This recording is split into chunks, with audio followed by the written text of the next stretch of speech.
Hello guys, welcome once again. आप सभी का एक बार फिर से स्वागत है। नमस्कार, सत श्री अकाल। आज हम सब फिर एक साथ हैं यहाँ पे, और आज मैं आप लोगों को कुछ अलग चीज़ें बताने वाला हूँ। एक्चुअली कोई सर्किट वगैरह का काम नहीं होगा। आज हम सीखेंगे कि अगर हमारे पास कोई भी मोबाइल फ़ोन का डिस्प्ले आ जाता है जिसे हमें मोबाइल फ़ोन से अलग करना हो, तो उसे कैसे हम डिसेंबल करेंगे और फिर उसको असेंबल कैसे किया जाएगा। ठीक है। सो फ्रेंड्स, दो मेथड होता है किसी भी डिस्प्ले को भी हमारे ये जो डिस्प्ले को बोर्ड से निकालने का। एक होता है ब्लोअर मशीन से, जिसे हम लोग असेंबली मशीन भी कहते हैं और हॉट एयर गन के नाम से भी जानते हैं, और दूसरा होता है हमारा सोल्डरिंग आयरन। तो फ्रेंड्स, आज हम आपको बताएंगे कि कैसे निकालना है। तो हम उसे soldering iron sorry assembly machine से उसे निकाल करके और दोबारा फिर जब लगाने का प्रोसेस होगा, यानी असेंबल करने का प्रोसेस होगा, तो उसे हम अपने सोल्डरिंग आयरन से असेंबल करेंगे। तो फ्रेंड्स, सबसे पहली बात कि डिस्प्ले को जब हमें डिसेंबल करना होता है तो क्या क्या सावधानियां बरतनी पड़ती हैं, उसके बारे में सबसे पहले मैं आपको बता देना चाहता हूं। तो ये देखिए, ये बोर्ड है हमारा, एक सैमसंग का है, सैमसंग B312 का। तो अब देखिए, आप यहाँ देख रहे हो कि ये डिस्प्ले लगा हुआ है, डिस्प्ले की ये सारी स्ट्रिप्स हैं। ठीक है। तो ये सब स्ट्रिप्स आप जो देख रहे हो, ठीक है, ये देखिए यहाँ पे ये यहाँ से ये पूरी स्ट्रिप है। तो अब सावधानियां हमें क्या बरतनी होती हैं, क्योंकि कोई भी डिस्प्ले को अगर हम असेंबल कर रहे हैं, डिसेंबल कर रहे हैं, तो उस समय ये जो होता है हमारे बोर्ड पे लगा होता है। ठीक है। तो सबसे पहली बात, कोई बोर्ड पे बहुत ज़्यादा हीट नहीं पड़ना चाहिए। ठीक है। दूसरी बात कि अगर आप ये काम कर रहे हैं तो काम करते समय कभी कभी देखा जाता है जनरली कि हम जब डिस्प्ले को डिसेंबल कर रहे होते हैं तो उस समय डिसेंबल करते समय कोई ना कोई प्रिंट हमारी उखड़ जाती है। ठीक है, यानी कि प्रिंट जो होती है वो हट जाती है, जिससे कि हमें उसे दोबारा रिपेयर करने में ट्रैक को सर्च करना पड़ता है। ट्रैक को सर्च करने के बाद फिर हम जंपर का हेल्प करते हैं, और भी बहुत सारे प्रोसेस होते हैं जिसके थ्रू हम उसे रिपेयर करते हैं, तो वो बहुत लंबा प्रोसेस हो जाता है। तो उससे बचने के लिए हम ऐसा तरीका क्यों ना अपनाएं जिससे कि कम समय में और ज़्यादा परेशानी को न उठाते हुए हम आसानी से अपना डिस्प्ले को डिसेंबल कर लें, और फिर इसके बाद दूसरा जो डिस्प्ले है आसानी से यहाँ पे असेंबल कर सकें। सो फ्रेंड्स, सबसे पहला काम होता है, जैसा कि हम लोगों ने पहले कनेक्टर को निकाला था एक RD3500, तो उस समय हमने पेस्ट लगाया हुआ था। तो सबसे पहला काम हम यही करेंगे कि इसकी जितनी भी पिन्स हैं उन सभी पिन्स पे पेस्ट को लगाने का काम करेंगे। तो हम सबसे पहला काम करते हैं पेस्ट लगाने का। तो पेस्ट लगाने के लिए हम ये हल्का सा पेस्ट लेते हैं, और मैंने पहले भी आप लोग को बताया हुआ है कि पेस्ट केवल उसी जगह पे लगाना चाहिए जहाँ पे कि हमें पर्टिकुलर हीट देना है, और कहीं पे भी पेस्ट का इस्तेमाल करने से बचिए।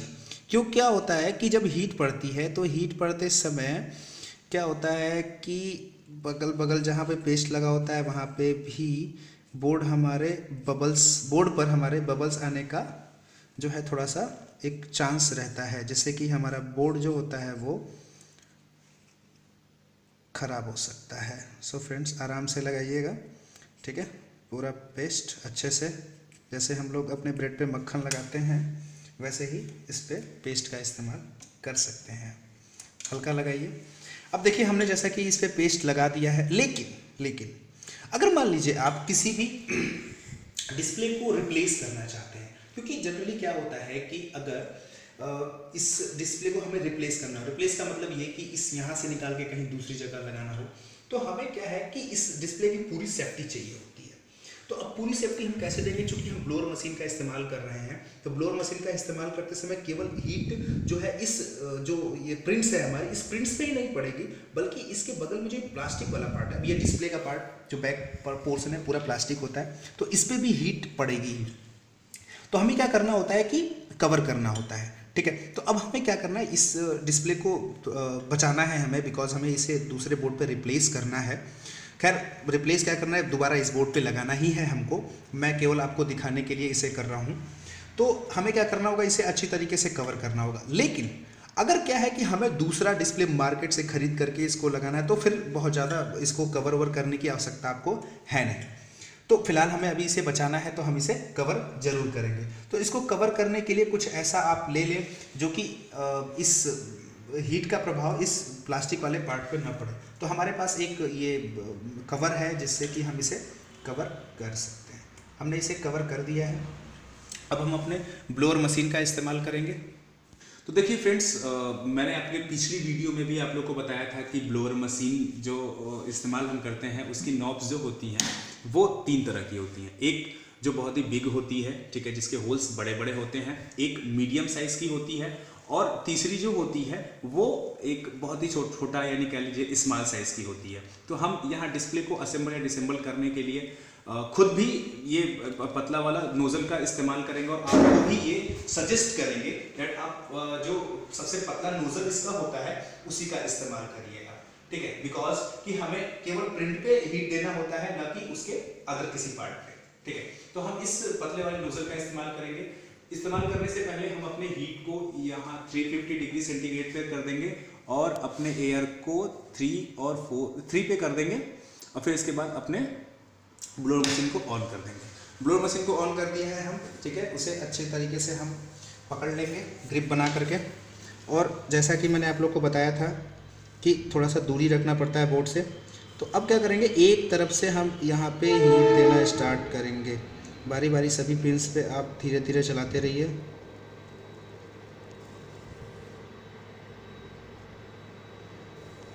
इस्तेमाल करेंगे।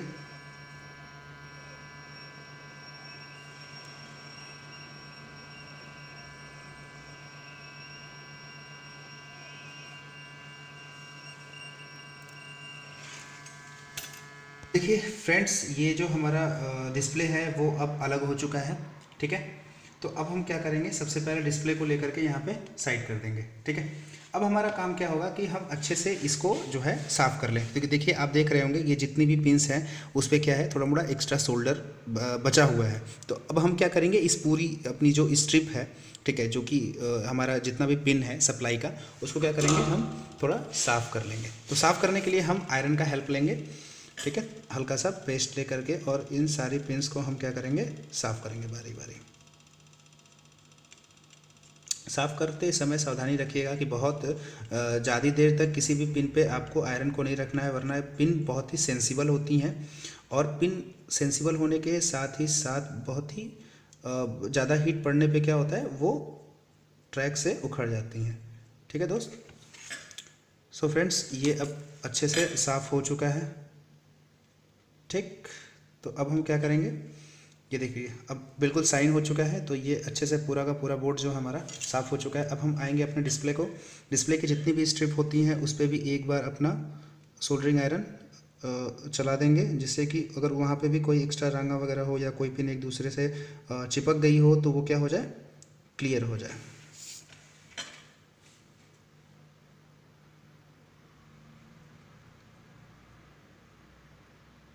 है कि इसकी सारी की सारी स्ट्रिप हमने साफ़ कर दी है, ठीक है। पूरा दोनों डिस्प्ले का भी और साथ ही साथ जो बोर्ड पे लगा हुआ पिन है उसको भी हमने रिसोल्ड कर दी, मतलब एक बार ही सोल्ड कर दिया ताकि वो पूरी तरीके से साइन देने लगे, उसका एक्स्ट्रा जो रंगा वगैरह है वो क्या हो जाए, साफ़ हो जाए। तो अब ये क्या करेंगे, अब दोबारा हम अपनी स्ट्रिप को इस पर लगाएंगे। स्ट्रिप पे लगाते समय एक चीज़ का ध्यान देना होता है। ध्यान क्या देना होता है कि यहाँ पे जो हम डिस्प्ले जहाँ पे लगाते हैं वहाँ पे क्या होता है कि कुछ निशान एक बना होता है, उसको हमें क्या करना होता है, मैच करना होता है। जैसे देखिए ये वाले पे यहाँ पे एक निशान बना हुआ है और एक यहाँ पे निशान बना हुआ है। तो जब हम अपना स्ट्रिप रखेंगे तो स्ट्रिप रखते समय उस जो हमारा जो साइन बना हुआ है उस पर क्या होना चाहिए, पूरी तरीके से वो सही बराबर बैठ जाना चाहिए, जिसकी वजह से जैसे कि पहले लगा हुआ था। तो हम क्या करेंगे, उसको बैठा देंगे और बैठाने के बाद फिर उसे रिसोल्ड करेंगे। बैठा दिया हमने। अब ये जो स्टार्टिंग का जो सिरा होता है उसे सबसे पहले हम लॉक कर देंगे। लॉक कर दिया हमने, ठीक है। अब क्या करेंगे, अब एक अपना ट्वीज़र ले लेंगे। इस ट्वीज़र की हेल्प से बाकी सारे जितने भी हैं सारे जो पिंस हैं उसको बारी बारी हम बैठाते चलेंगे। अब इस ट्वीज़र को रखने की हेल्प से हमें क्या हेल्प मिलेगी कि ये जो हमारा डिस्प्ले है वो कहीं भी खिसकेगा नहीं और आसानी से क्या होगा, वो लग जाएगा।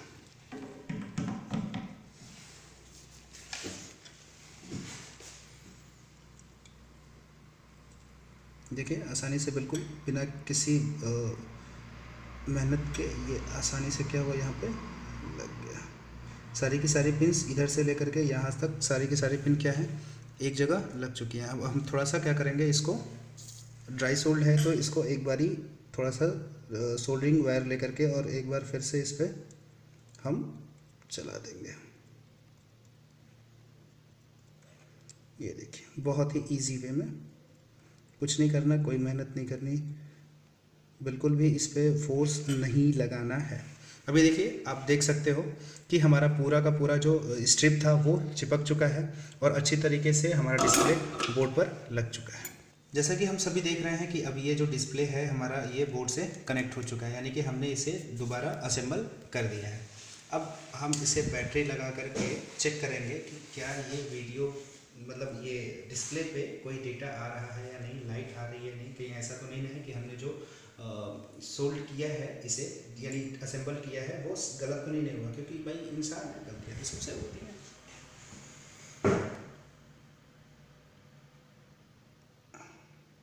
ओके, ये फिलहाल हमारा जो डिस्प्ले है वो लाइट भी दे रहा है, डेटा भी दे रहा है, ठीक है। तो ये जो डिस्प्ले है हमारा वो क्या अच्छे से असेंबल हो चुका है। सो फ्रेंड्स, ये बहुत ही वेरी इजी वे हुआ किसी भी डिस्प्ले को असेंबल या डिसेंबल करने का, ठीक है। कुछ सिंपल से हम लोग कुछ बारीकियां जो थोड़ी मोड़ी होती हैं उसको ध्यान में रखते हुए किसी भी डिस्प्ले को बोर्ड से हम डिसेंबल भी कर सकते हैं और दोबारा बोर्ड पे असेंबल कर सकते हैं, ठीक है। जब आप नए किसी भी डिस्प्ले को खरीद के लेकर के आते हैं तो उस समय लगाने के लिए आप थोड़ा सा हिचकिचाते हैं, तो बिल्कुल ना हिचकिचाइए, वीडियो को देखिए और वीडियो को देखने के बाद प्रोसेस को फॉलो करिए और आसानी से आप किसी भी बोर्ड पर डिस्प्ले को ऐसे लगा सकते हैं, चाहे वो कम पिन का डिस्प्ले हो या ज़्यादा पिन का डिस्प्ले हो। सो फ्रेंड्स, मैं फिर लास्ट में कुछ वर्ड्स आपसे कहना चाहूँगा कि अगर आपको ये वीडियो अच्छा लगा तो प्लीज़ वीडियो को लाइक ज़रूर करिएगा और साथ ही साथ अपने फ्रेंड्स में शेयर भी करिएगा। बिल्कुल ना भूलिएगा शेयर करना, जो भी इस मतलब सेक्शन में आना चाहते हैं या फिर इस के बारे में सोच रहे हैं तो उनको शेयर ज़रूर आप करिएगा, खुद भी देखिएगा और फॉलो भी करिएगा। और तो और हमारे ये जो वीडियो है, वीडियो के नीचे की तरफ कुछ नंबर्स चल रहे होंगे। अगर आपको वीडियो अच्छी लगी है और आप ये चीज़ें सीखना चाहते हो या इच्छुक हैं सीखने के लिए, और तो और अगर आप हमारे पिछली वीडियोस को देखे होंगे जिससे आप इंस्पायर हुए होंगे और पहले से काम कर रहे हैं, अपने आप को अपडेट करना चाहते हैं, तो प्लीज़ कॉन्टैक्ट नंबर्स आपको दिए जा रहे हैं, उस पर कॉल करिए आप और अपनी जानकारी को और आप इम्प्रूव कर सकते हैं और अच्छा कर सकते हैं आप, क्योंकि हमारे यहाँ चिप लेवल की भी ट्रेनिंग दी जाती है, जो कि LED हो चाहे फिर लैपटॉप हो, डेस्कटॉप हो, और नेटवर्किंग की भी आपको यहाँ पे जो शिक्षा है वो आपको दी जाती है। सो फ्रेंड्स, अगर सब्सक्राइब नहीं किया अभी तक तो सब्सक्राइब करना मत भूलिएगा, साथ ही साथ बेल आइकन बगल में होता है उसको भी दबाना ना भूलिएगा, ताकि हमारी नई अपडेटेड वीडियो आप तक पहुँचती रहे। तब तक के लिए नेक्स्ट वीडियो तक good bye, see you, stay tuned with us. अगर आपने मेरे चैनल को सब्सक्राइब नहीं किया है तो सब्सक्राइब बटन पे जाके क्लिक करें और मेरे चैनल को सब्सक्राइब करें और मेरे न्यू अपलोड की इन्फॉर्मेशन सबसे पहले जानने के लिए नोटिफिकेशन बेल आइकन पे क्लिक